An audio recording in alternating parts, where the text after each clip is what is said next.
الحمد لله وكفى والصلاة والسلام على عباده الذين اصطفى خصوصا على نبيه وحبيبه سيدنا ومولانا وملجانا ومأوانا محمد المصطفى وعلى آله وأصحابه الذين قاموا بالصدق والصفاء وعلينا معهم إلى يوم الجزاء. أما بعد فأعوذ بالله من الشيطان الرجيم. بسم الله الرحمن الرحيم. سبحان الذي أسرى بعبده ليلا من المسجد الحرام إلى المسجد الأقصى الذي باركنا حوله لنريه من آياتنا إنه هو السميع البصير.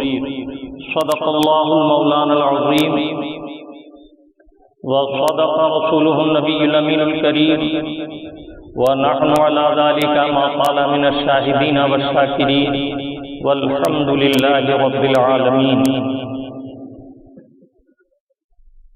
سب سے پہلے انتہائی ادب و محبت کے ساتھ بارگاہ نبی اور آل نبی میں درود پاک کی نظر محبت پیش کیجیے.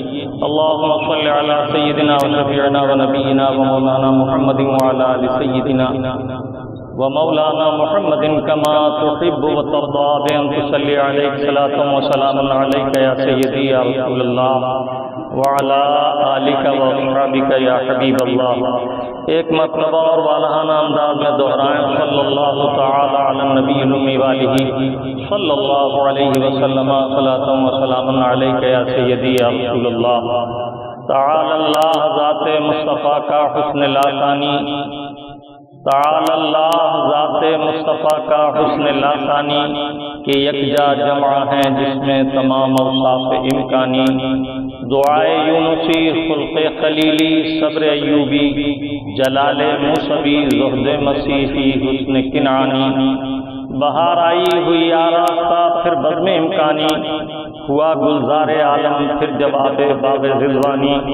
کہاں کا دشت و ایمن طور کیا برق و تجلی کیا، کہاں کا دشت و ایمن طور کیا برق و تجلی کیا. یہ سب کچھ تھا جمال مصطفیٰ کی پرتوفشانی. حبیبی یا رسول اللہ، فرش والے تیری شوکت کا علو کیا جانے، فرش والے تیری شوکت کا علو کیا جانے. خسروا پہ اڑتا ہے فریرا تیرا. درود پاک پھر دہرا لیں صلی اللہ علی النبی الامی والہ صلی اللہ علیہ وسلم. صلاۃ و سلام علیک یا سیدی یا رسول اللہ وعلی آلک و اصحابک یا حبیب اللہ. یہ ماہ مبارک رجب المرجب کا مبارک مہینہ ہے. اس مبارک مہینے کو اسلامی سال کا مالی زکوٰۃ کا مہینہ بھی کہا جاتا ہے. اس ماہ مبارک میں اہل اسلام اپنے مال کی زکوٰۃ کا حساب کرتے ہیں اور حولان حول پر مال پر ایک سال گزرنے پر زکوٰۃ ادا کرتے ہیں. رمضان المبارک میں زکوٰۃ کا چلن اس لیے ہو گیا کہ اس مبارک مہینے کے ہر عمل خیر کا اجر و ثواب اللہ تعالیٰ عز و جل اپنے فضل خاص سے ایک نیکی کو 700 تک ڈبل در ڈبل فرماتا ہے. مسلمانوں نے دستور بنایا کہ رمضان المبارک میں زکوٰۃ دیں تاکہ اللہ رب العزت اپنے فضل خاص سے زیادہ اجر و ثواب عطا فرمائے. اسلامی سال کی شروعات محرم الحرام سے ہوتی ہے. یہ اسلامی سال کا 7واں مہینہ ہے، درمیانی مہینہ گویا. اللہ کے پیارے حبیب صلی اللہ تعالی علیہ وسلم کو اسی ماہ مبارک کی 27 تاریخ کو جسمانی معراج ہوئی.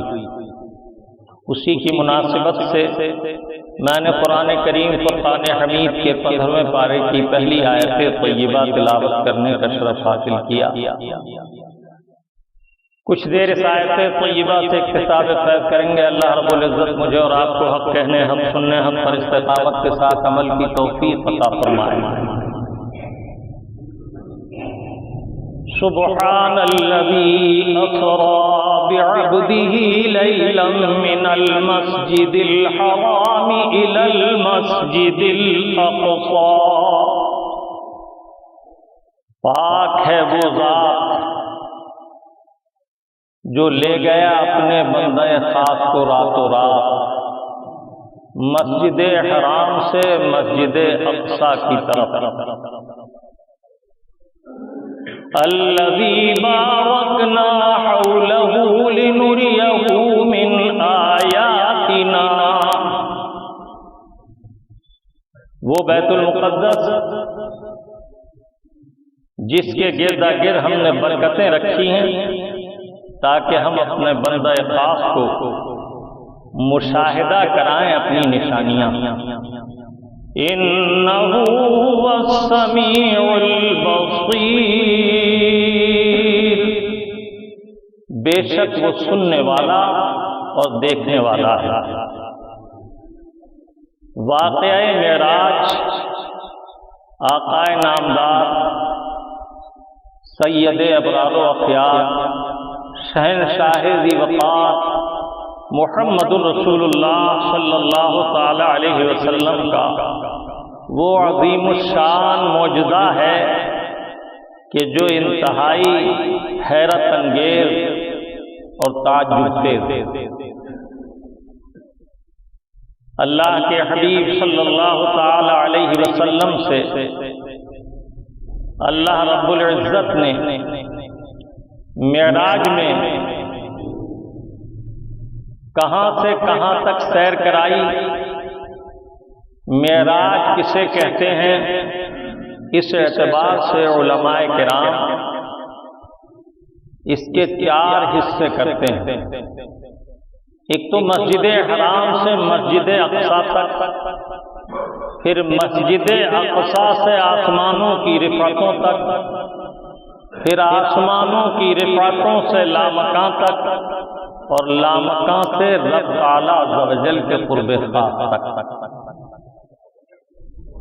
خود بیت المقدس مکہ مکرمہ سے کتنی دور ہے؟ اونٹ پر سوار ہو کر جانے والے تقریباً 1.25 مہینے میں مسجد حرام سے مسجد اقصی تک جا سکتے تھے، لیکن اللہ تعالیٰ عز و جل نے اپنے پیارے حبیب احمد مجتبیٰ محمد مصطفیٰ صلی اللہ تعالی علیہ وسلم کو حرم پاک سے بیت المقدس اور بیت المقدس سے آسمان کی رفعتیں، پھر سدرۃ المنتہا، پھر سدرۃ المنتہا سے لامکاں اور لامکاں سے پھر قرب خاص خداوندی تک سیر کرائی، معراج کرائی اور اپنے دیدار سے مشرف فرمایا، اور پیارے آقا صلی اللہ تعالی علیہ وسلم سے راز و نیاز اور عطائیں اور نوازشات کرنے کے بعد انہیں واپس دنیا میں بھیجا۔ اور اس سارے کام میں کتنا وقت لگا؟ زنجیر بھی ہلتی رہی، بستر بھی رہا گرم، زنجیر بھی ہلتی رہی، بستر بھی رہا گرم، ایک دم میں سرے عرش گئے آئے محمد صلی اللہ علیہ وسلم۔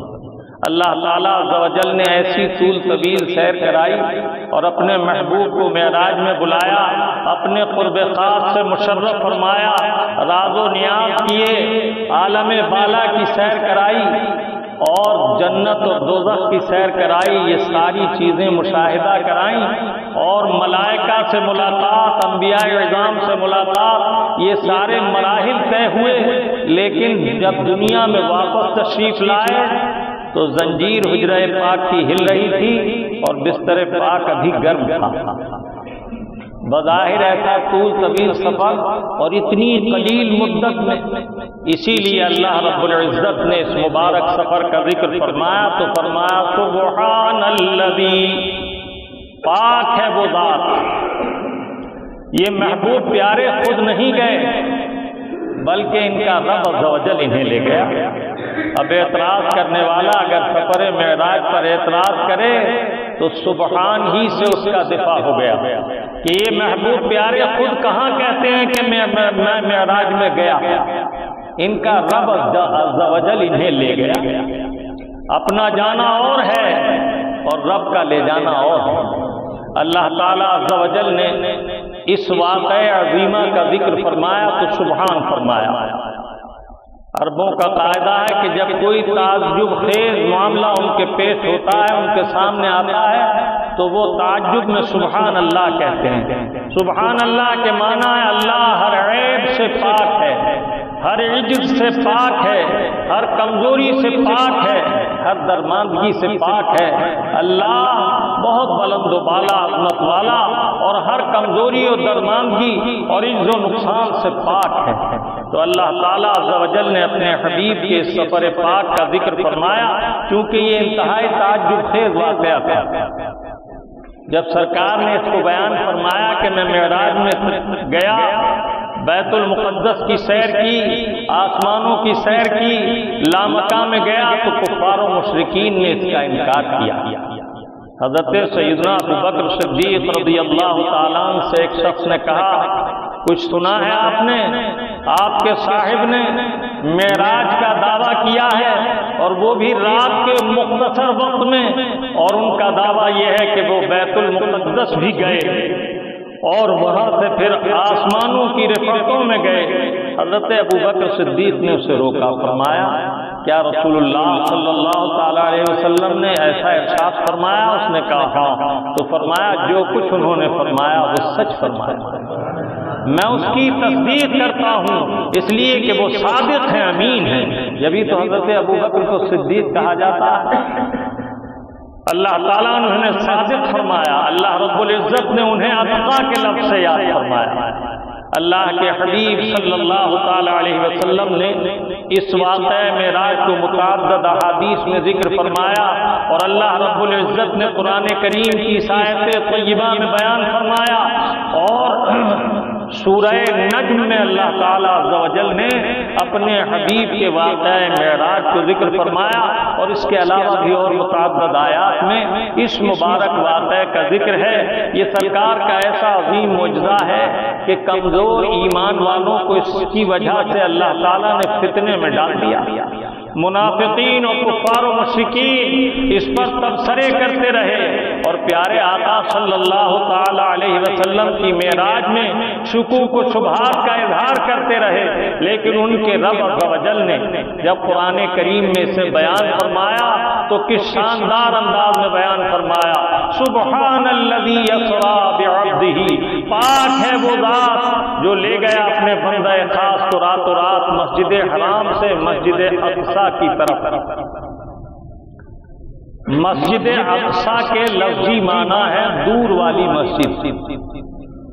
اب اللہ بہتر جانے کہ اس دور والی مسجد سے بیت المقدس مسجد اقصی مراد ہے یا دور والی مسجد سے مسجد بیت المعمور مراد ہے، جہاں کعبہ معظمہ ہے۔ اس کے خاص محاذ میں چوتھے آسمان پر ایک مسجد مبارک ہے جس کا نام بیت المعمور ہے۔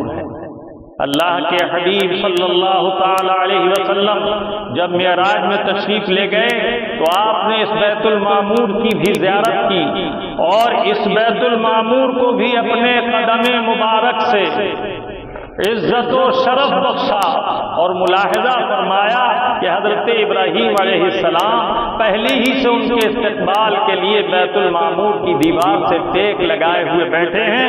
جیسے ہی سرکار نے قدم رنجا فرمایا، انہوں نے اٹھ کر ملائکہ کے جھرمٹ میں استقبال کیا، مرحبا بکا یا محمد صلی اللہ علیہ وسلم۔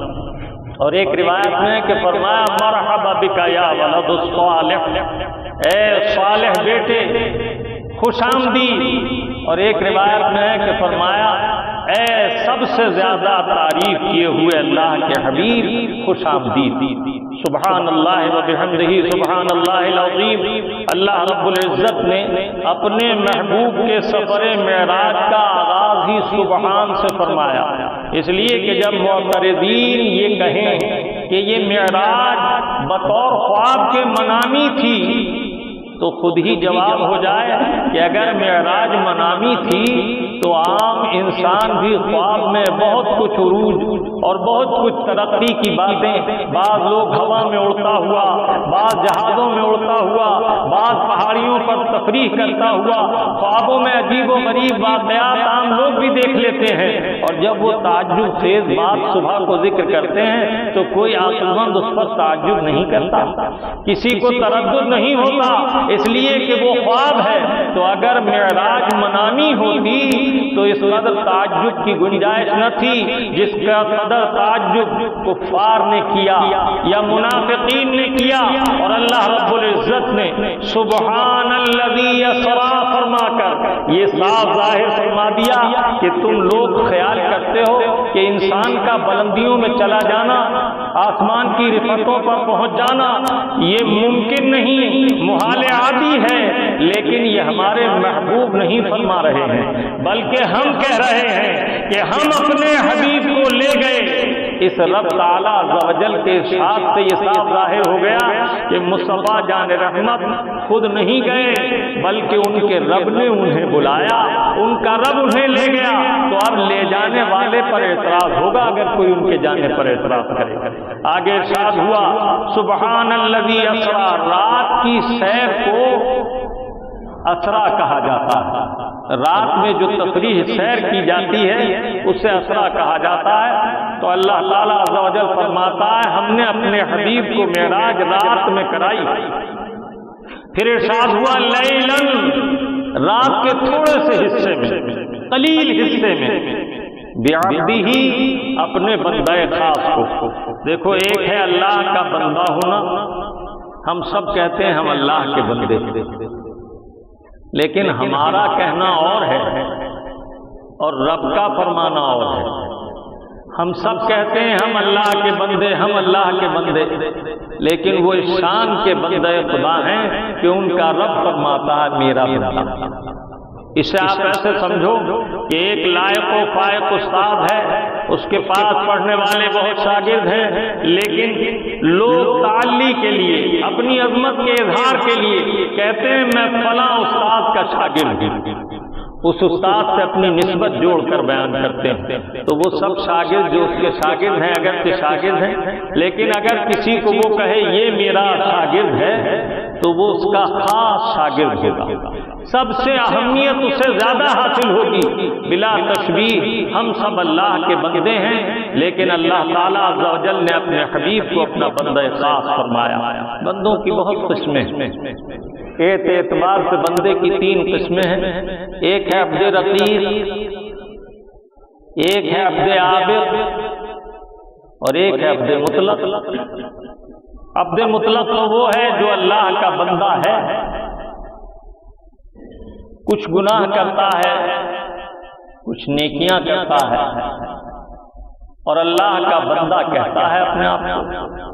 اور ایک ہے عبد رقیق، یہ ایسا بندہ ہے کہ اپنے مولا کی بارگاہ میں فرما برداری اور طاعت کھلاتا ہے، نافرمانی سے خائف رہتا ہے اور نافرمانی سے باز رہتا ہے، اور اللہ تعالیٰ عز و جل نے اس کی اطاعت و فرما برداری کی وجہ سے اسے اپنا پاک بندہ، اچھا بندہ، محبوب بندہ بنا لیا۔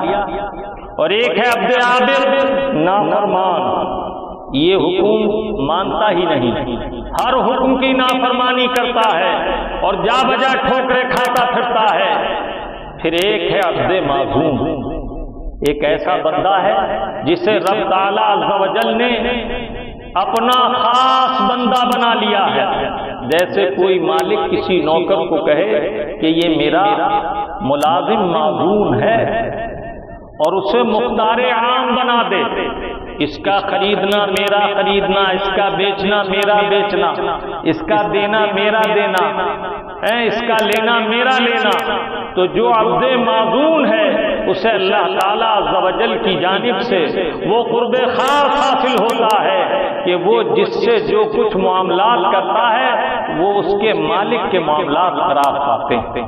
تو اللہ تعالیٰ عز و جل نے یہاں عبد ہی فرمایا، عبد دیگر عبد ہو چیزیں دیگر، ای سراپا انتظار و منتظر، عبد اور ہے، عبدہو اور ہے، عبد وہ ہے جو رب کے دیدار کا انتظار کرتا ہے، اور عبدہو وہ ہے جسے رب تعالیٰ اپنے قرب خاص میں خود جبرائیل کو بھیج کر بلاتا ہے۔ عبد وہ ہے جو عرض کرتا ہے مولا عاجلت الیک ربی لترضی، اے مولا میں نے تیری بارگاہ میں حاضر ہونے میں عجلت کی تاکہ تو راضی ہو جائے۔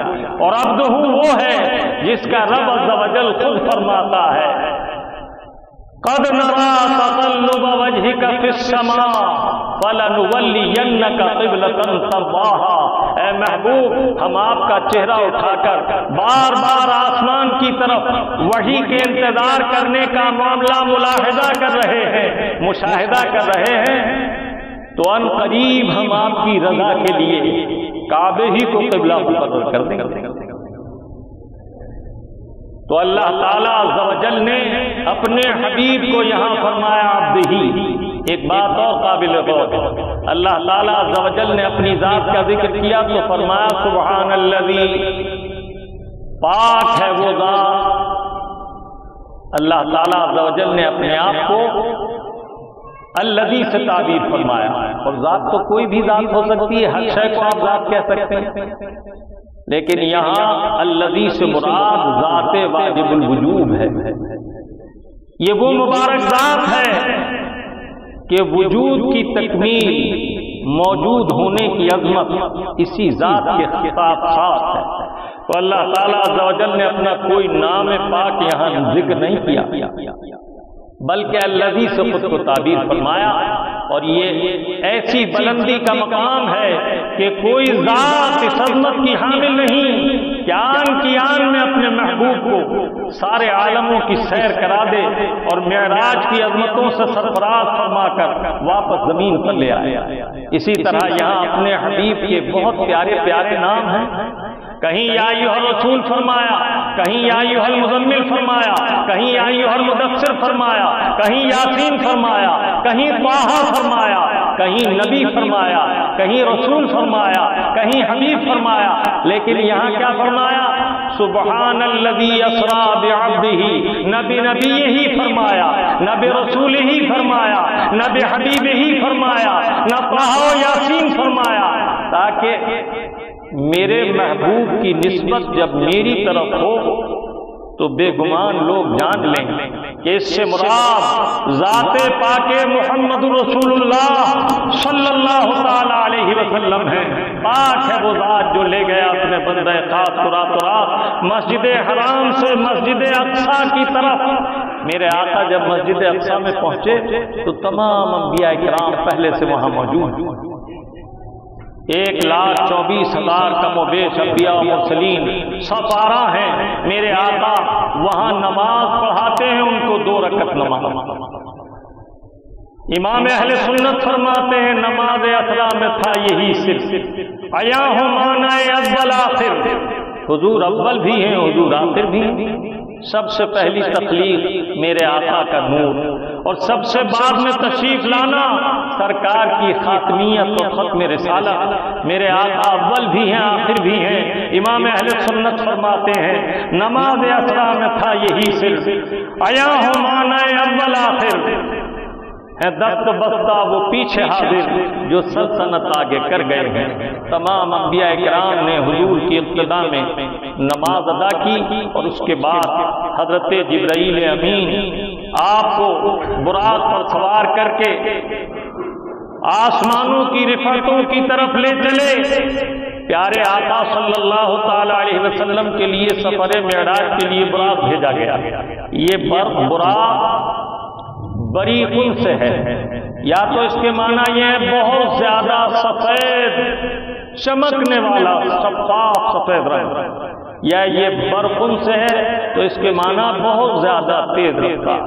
یہ چھوٹے سائز کے گھوڑے کے قد و قامت کا انتہائی حسین و جمیل فرما تیز سفید رنگ کا جانور ہے۔ اللہ تعالیٰ عز و جل نے تمام انبیاء کرام کے لیے جنت میں براق رکھے ہیں، لیکن اپنے حبیب کی شان عظمت یہ ہے کہ انہیں دنیا ہی میں براق کی سواری کرا۔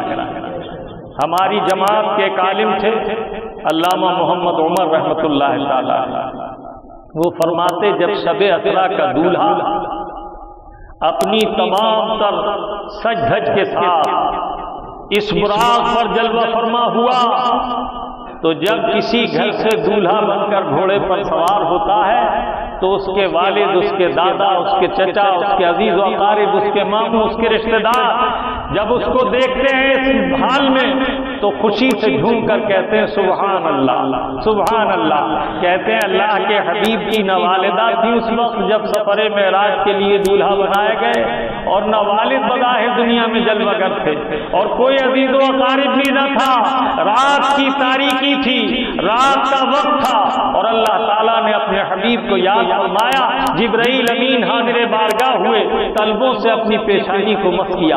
ہر دن جس کی شان یہ تھی یبیتون عند ربہم، اپنے رب کے لیے پوری پوری رات قیام فرماتے اور جاگتے، عبادت میں گزارتے، لیکن آج حکمت کیا ہے کہ محبوب شروع رات ہی سے آرام فرما رہے ہیں۔ جبرائیل امین حاضر ہوئے، دیکھا کہ سرکار خواب استراحت میں ہیں، سرکار کے گھر میں بے اجازت کوئی نہیں آ سکتا، بے اجازت ان کے گھر میں جبرائیل آتے نہیں، تو اہتمام یہ ہوا کہ رات کا قیام پہلی ہی سے پھوپھی کے یہاں ہوا، حضرت ام ہانی کے یہاں آرام فرمایا۔ سرکار کو آرام میں پایا تو خیال کیا کہ سرکار کو جگاؤں تو ادب کے خلاف، اور اگر نہ جگاؤں تو حکم کی تعمیل میں تاخیر ہوتی ہے۔